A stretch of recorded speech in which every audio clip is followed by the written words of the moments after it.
What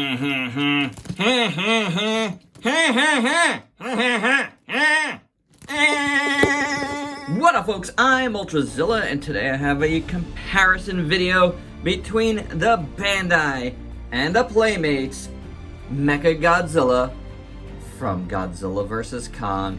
That's right, my zillions, an old school comparison video, a versus video, whatever you want to call it. But, you know, we did Kong versus Kong, and Playmates won. So will Playmates go 2 for 2 here? Now, you know, there's plenty of Godzillas out there, but no GVK Bandai Godzilla. So they skipped it. I guess they felt like their King of the Monsters version was good enough. I don't feel that way because it's not branded that way, so unless they reissue that under the GVK name, I won't be doing a comparison video there. I just don't think it's, I don't know, it doesn't make sense to me. It's not branded as Godzilla, so, but obviously, Mechagodzilla is. And here we have the two figures in question. So as always, we're just gonna go over a bunch of things, you know, articulation and paint and sculpt. But, you know, the thing that I like most is, you know, how does it make me feel? Do I like the figure? You know what I'm saying? Like, there's a lot in that for me personally. So, starting off with the articulation, because the Playmates is gonna win this one. I'll just let you know. If you needed, you know, any evidence. He's got way more articulation. It's not super articulated, but, you know, it's got it, dudes. It's got it, you know, and until the Monster Arts comes out, and no, I won't be doing another comparison video with the Monster Arts. It doesn't make any sense. These are cheap toys, and that is not. So, yeah, you know, that's all you're getting here with the Bandai Movie Monster series. So the Playmates wins on the articulation, you know, obviously. You know what I'm saying? Everything else, that's not so obvious, you know? Like, first up, the sculpt, right? You saw my video this week, right, of this. I hate these hands. I do. You know, no matter what the reasoning is for them, I don't like it. I don't think they look good, and, you know, yeah, it gives a different look, but I just don't, it just throws off the balance of the figure, the proportions, because they just seem so small, you know, like, this is cool, you know, I wish they opened and closed, but they don't, and you know what, not only did Playmates, you know, sculpt, you know, the hands open, they did it in 2 different ways. Like, that is cool. So, I mean, as far as that part of, you know, the looks goes, Playmates wins right off the bat, you know? Now, the rest of the sculpt is debatable. I think Playmates did an okay job. Some of it gets a little bit soft, but some of it is really nice. Like, you see all the stuff in here, that looks good. And the way all the segments are, and this tail is really nice. You know, the dorsal fins are very, very soft. It is one of those things. But the tail is separate. The Bandai, the tail, you know, is not separated. But the tail looks really good here. It's not segmented like that, but it looks pretty good. And a lot of the detail just gets closed up because the way they sculpted it was without, like, that many, like, things sticking out, right? So, in that regard, Playmates still wins because they were able to do all these, what looks like different layers upon the figure, which is really great. However, as far as the finer details, when you look within the sculpt and not, like, jutting out, now they did great with the dorsal fins as far as sculpt goes. I think Bandai did great. But also, they did great on the fine details here when you get into it and look at them. They look really, really good. And they don't look softened up as the Playmates does. And you do get more detail here on the Bandai for sure. So as far as that goes, yeah, I mean, this is definitely nicer looking. But there's something to be said about it, and I think it can be a little subjective here because, you know, Playmates did do a good job here with the sculpt. I think that is for sure. But as far as head sculpts go, the Bandai definitely wins in my opinion. I think it looks really good. You know, sometimes no articulation helps because this guy, he's like all kind of misaligned, but that's gonna be figure to figure, of course. But I do think this looks sharper overall sculpt wise, right? Paint wise, it's an interesting story here because,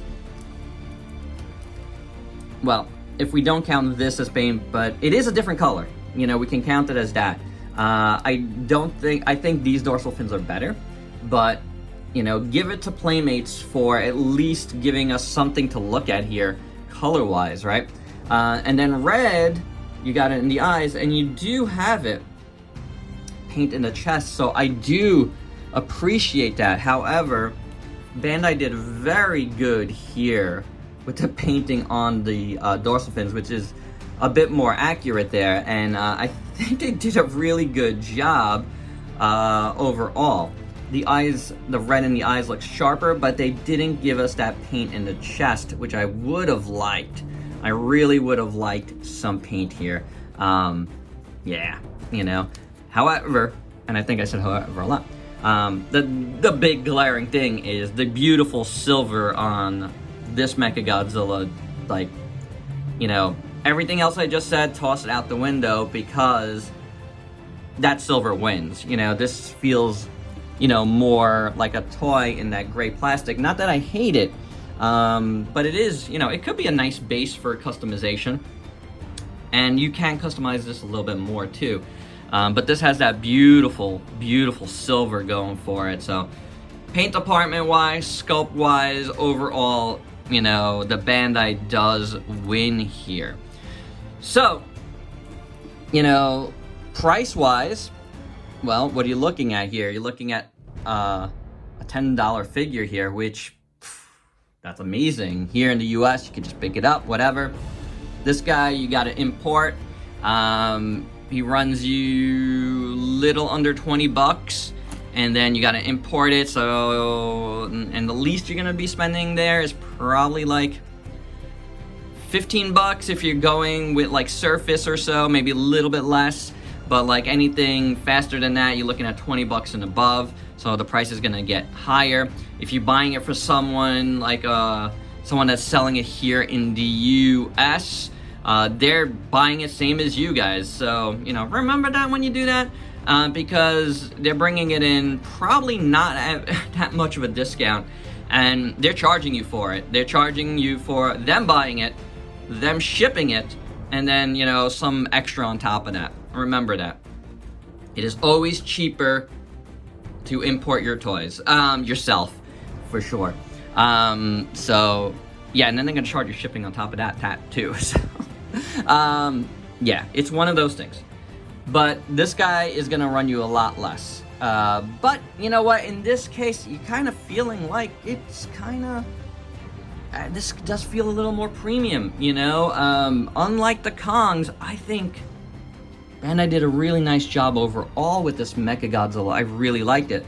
And I think that's partially because they released it same day as their SH Monster Arts Kong and Godzilla, and probably want you to play around with those until their SH Monster Arts Mechagodzilla comes out. So in those terms, I think they went in and made sure this looked like kind of like it could stand with those, and it kind of can, because, you know, height-wise it does scale perfectly, and you know, paint-wise, it looks good. You know, it could have used a little more red, but I think they did a good job here. So I do feel like this is a case where this is a really worthwhile one to... Like, my real only gripe are these hands, because I prefer these, but overall, I think this is a worthwhile thing to import. It's just a really nice-looking Mechagodzilla, in my opinion. I really like it a lot. So, you know, the intangibles here are, it just, like, looks good. The material It's very soft. It's a very soft vinyl. So this is some real squishy parts, and this is a nice tough plastic. This is like, you know, you could really, you know, play around with this, give this to a kid and play around. But so you can, you know, all the movie monster series stuff you can too. But you're definitely gonna get some paint scratch in there, where here you're not gonna really worry about that. One of those things to consider if you do have young ones.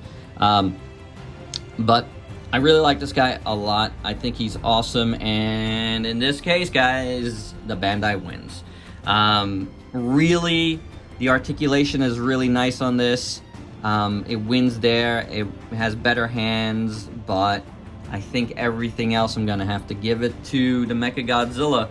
And just in feel alone, like, you know, the way it makes me feel, you know, I feel like when I'm like looking at this, I'm like looking at a nice collectible, gotta say, and a nice piece to go along with some of my other Mechagodzillas.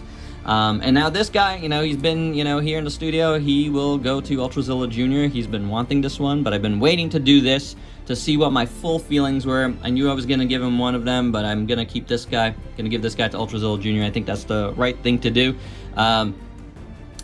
If I could ever find another one of these, and I've said this before, I'd love to cut this guy's hands off, and well, not this guy, but you know, another one's hands off, and cut this guy's hands off and do a hand swap, because obviously they're about the same height.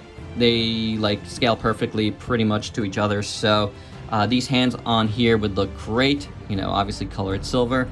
I think that would be really cool. So maybe something you guys could do, customizers might be already doing it, who knows. But it is something, and maybe cut that tail a little bit, split it open. There you go. That's my comparison video, guys. Bandai wins this round. If they ever do a new Godzilla, I will definitely do that. But if not, you know, we went 1 for 1 on these. And there you have it, guys. Hope you dug this video. Let me know your thoughts below. And if you could please like, comment, subscribe, and share. Check me out on Facebook and Instagram. Stay safe. Till next time. Peace out, peeps.